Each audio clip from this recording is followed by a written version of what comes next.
ओम शांति। ओम शांति। आज 30 जुलाई 2026 दिन गुरुवार की साकार मुरली। आइए अब सुनते हैं मीठे मीठे बाप दादा के मधुर महावाक्यों को। मीठे बच्चे, बाप जैसा निरहंकारी और निष्धाम सेवाधारी कोई नहीं। सारे विश्व की बादशाही बच्चों को देकर खुद वानप्रस्थ में बैठ जाते हैं। प्रश्न, बाप का कौन सा पैगाम तुम्हें सारे विश्व को बताना है? उत्तर, सभी को बताओ कि तुम दुख हरता सुखकर्ता के बच्चे हो। तुम्हें कभी भी किसी को दुख नहीं देना है। तुम सुखदाता बाप को याद करो, उन्हें फॉलो करो तो आधा कल्प के लिए सुख धाम में चले जाएंगे। यह पैगाम सबको देना है। जो इस पैगाम को जीवन में धारण करेंगे वह जन्मों के लिए माया की बेहोशी से छूट जाएंगे। गीत, हमारे तीर्थ न्यारे हैं, सब धर्मों से प्यारे हैं। ओम शांति। मीठे मीठे रूहानी बच्चे, इस गीत का अर्थ तो समझ गए। हम आत्माओं का वह बाप है, मुख्य है ही आत्मा। अभी तुम बच्चे जानते हो, हमारी आत्मा परम पिता परमात्मा के सम्मुख बैठी है। तुम्हारी सोल सुप्रीम सोल के सामने बैठी है। तुमको तो अपना शरीर है, इनको लोन लिया हुआ शरीर है। गुरु लोग मनुष्यों को यात्रा पर ले जाते हैं। भक्ति मार्ग के ढेर गुरु हैं।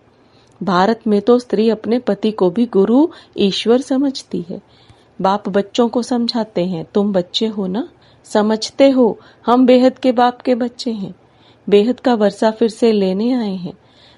अभी हमें सदगति को पाना है, यह तो निश्चय है ना। सारी दुनिया दुर्गति में है, पतित है। पावन होने के लिए बुलाते हैं तो भारत में कितने ढेर के ढेर गुरु हैं। कोई को 100 फॉलोअर्स, कोई के 500, कोई के 50 भी होते हैं, कोई के लाखों करोड़ों भी होते हैं। जैसे खोजों का आकांक्षा गुरु है, कितने उनके फॉलोअर्स हैं, कितना उनको रिगार्ड देते हैं।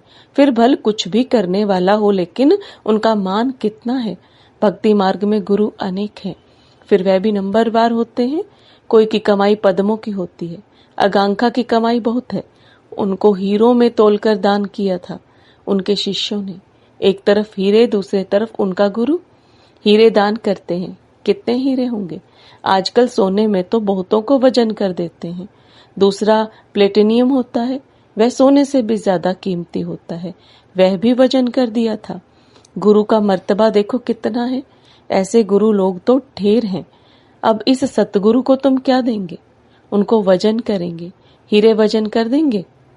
उनका वजन हो सकता है? उनका खुद का ही वजन नहीं है। शिव तो है ही बिंदी, उनका वजन तुम क्या कर सकेंगे? यह तुम्हारा गुरु कितना वंडरफुल है, सबसे हल्का, बिल्कुल ही सूक्ष्म है। तुम्हारा गुरु एक है।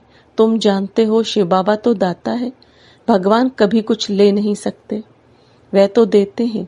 ईश्वर अर्थ दान सब करते हैं तो समझते हैं दूसरे जन्म में इसका एवजा मिलेगा। कामना तो रखते हैं। अब यह तो है बेहद का बाप। इन जैसी निष्काम सेवा कोई कर नहीं सकता। निष्काम सेवा भी कैसी है? बच्चों को विश्व का सुख धाम का मालिक बनाते हैं। बाबा खुद थोड़े ही विश्व का मालिक बनते हैं। उनको कहा जाता है सुख का सागर, शांति का सागर, पवित्रता का सागर। बच्चों को हर एक बात अच्छी रीति समझाई जाती है। एक ही बाप से तुमको जीवन मुक्ति मिल जाती है। बाबा से स्वर्ग का वर्षा मिलता है। निश्चय किया, बस बाबा और वर्षे को याद करना है। इनको कहते हैं ज्ञान का सागर। सारा सागर मस अर्थात स्याही बनाओ, सारा जंगल कलम बनाओ तो भी एंड नहीं हो सकती। तुम शुरू से लेकर लिखते जाओ तो तुम्हारी ढेर पुस्तकें हो जाएं। यह नॉलेज तो बहुत वैल्यूएबल है जो धारण करने की है। जानते हो यह कोई परंपरा तो चलती नहीं, अभी तुमको तंत्र मिला है। बाप आकर बच्चों को अपना परिचय देते हैं, वह काफी है। बाप का परिचय देने से, रचता को जानने से रचना का भी ज्ञान आ जाता है। बुद्धि कहती है जो सतयुग में आते होंगे उनके पुनर्जन्म जास्ती होंगे। चक्र में जो पहले आए होंगे वही आएंगे। इस चक्र को भी अच्छी रीति समझना है। गीत में भी सुना, हमारे तीर्थ न्यारे हैं। वह तो जन्म जन्मांतर तीर्थ यात्रा आदि करते आए हैं। यह सिर्फ तुम्हारी एक जन्म की यात्रा है।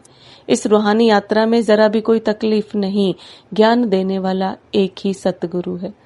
सदगति तो किसी की भी होती नहीं, वह है सुप्रीम ज्ञान का सागर। सर्व की सदगति हो जाती है। बाकी क्या चाहिए? तत्व भी सतो प्रधान हो जाते हैं। यहाँ तमो प्रधान है तो वायु आदि भी ऐसी ही तमो प्रधान होती है। कितने अर्थक्वेक आदि होते हैं। सतयुग में तो कोई भी दुख देने वाली चीज नहीं होगी।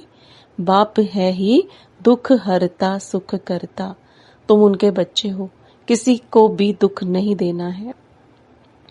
सबको यह रास्ता बताना है, सुख का वर्षा पाने का।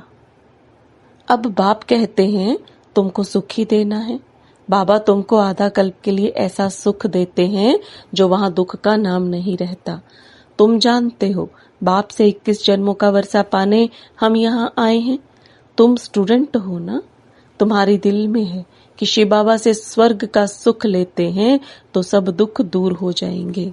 बाबा हमको संजीवनी बूटी देते हैं सुरजीत होने के लिए, फिर 21 जन्म कभी मूर्छित नहीं होंगे। वह संजीवनी बूटी है मन मना भव। सर्व का सदगति दाता एक ही बाप है। उनको निराकार निरअहंकारी कहा जाता है। जिस तन में आते हैं वह भी साधारण है। बाप कहते हैं dear children, I am your obedient father. बड़े आदमी हमेशा ऐसे लिखते हैं, आई एम ओबीडियंट सर्वेंट। अपने को श्री कभी नहीं लिखेंगे। आजकल तो लिखते हैं श्री श्री फलाना, आप ही अपने को श्री श्री लिखते रहते हैं। वह बाप है निराकारी निरअहंकारी। अब तुम उनके सम्मुख बैठे हो, जानते हो वह हमारा बाप टीचर सतगुरु है। बाकी तो सब भक्ति मार्ग के अनेक गुरु हैं। गुरुओं के भी गुरु होते हैं, इनका कोई गुरु नहीं। यह सत बाबा सत टीचर सतगुरु है। तुम जानते हो आत्मा ही संस्कार धारण कर रही है। बाबा भी आत्मा है ना, उनमें भी गुण हैं।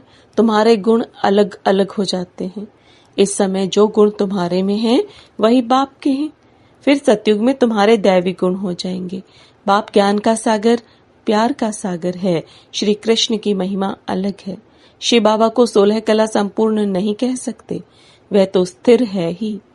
बाप कहते हैं यह टाइटल तुम मुझे नहीं दे सकते हो। मैं थोड़े ही विकारी बनता हूँ जो फिर सर्वगुण संपन्न बनूं। मेरी महिमा इन जैसी थोड़े ही करेंगे। इस नॉलेज को जिन्होंने कल्प पहले सुना है वही आएंगे, आकर बाप से सुनेंगे और बाप को याद करेंगे। पिछाड़ी को हाय हाय कर रोते हैं, फिर जय जयकार हो जाती है। अभी तुमने यात्रा का भी राज समझा है।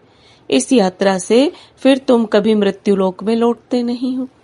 उन यात्राओं से फिर घर लौट आते हैं। कितने मनुष्य स्नान करने जाते हैं। भक्ति का विस्तार देखो कितना है। जैसे झाड़ कितना बड़ा अथाह होता है, बीज तो बिल्कुल छोटा होता है, वैसे भक्ति का भी विस्तार कितना है। ज्ञान का एक टुबका भी सदगति कर देता है। भक्ति में उतरते उतरते आधा कल्प लग जाता है। यहाँ तुमको सीढ़ी चढ़ने में 1 सेकंड लगता है। लिफ्ट कितनी अच्छी है, नीचे से एकदम ऊपर अपने घर ले जाती है। इसको कहा जाता है चढ़ती कला सर्व का भला। सर्व का सदगति दाता एक ही बाप है।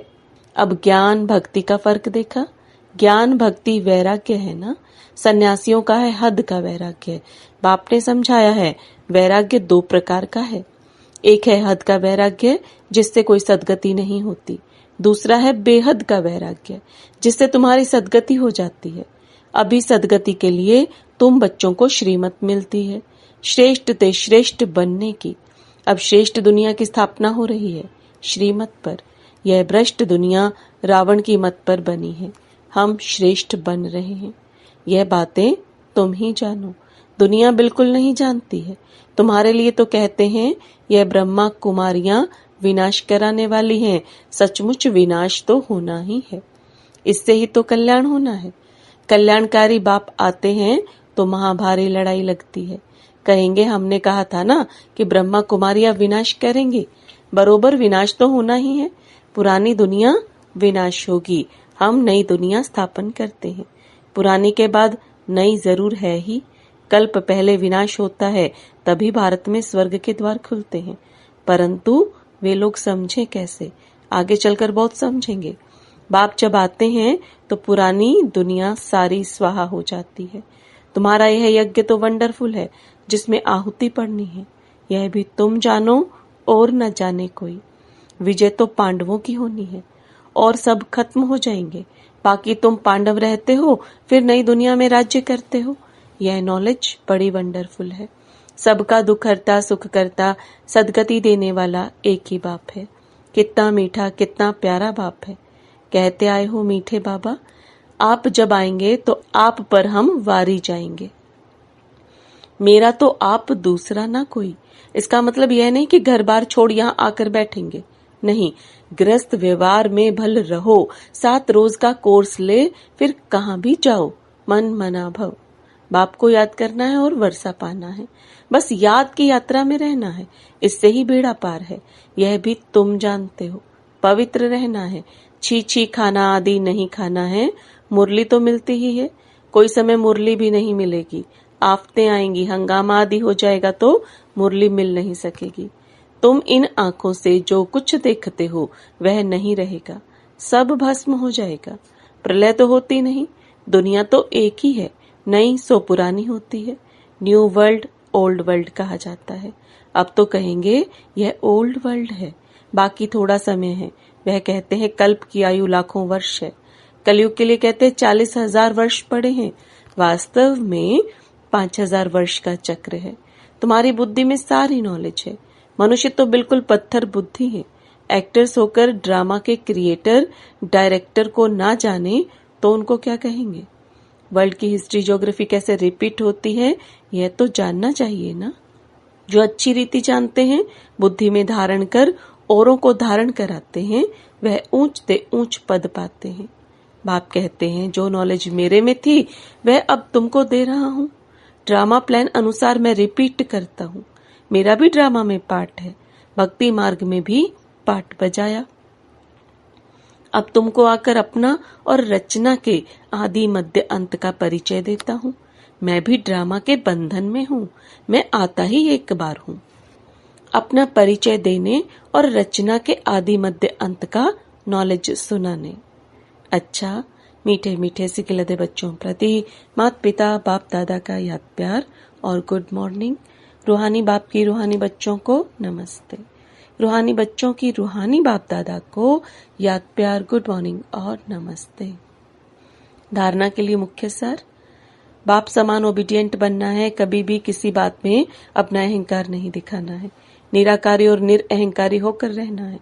बाप, टीचर और सतगुरु के कॉन्ट्रास्ट को समझ निश्चय बुद्धि बन श्रीमत पर चलना है, रूहानी यात्रा पर रहना है।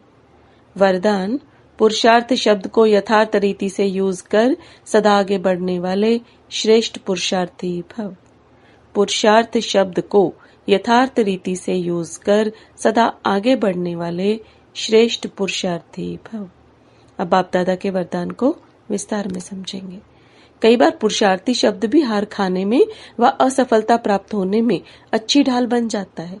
जब कोई भी गलती होती है तो कह देते हो हम तो अभी पुरुषार्थी हैं, लेकिन यथार्थ पुरुषार्थी कभी हार नहीं खा सकते, क्योंकि पुरुषार्थ शब्द का यथार्थ अर्थ है स्वयं को पुरुष अर्थात आत्मा समझकर चलना।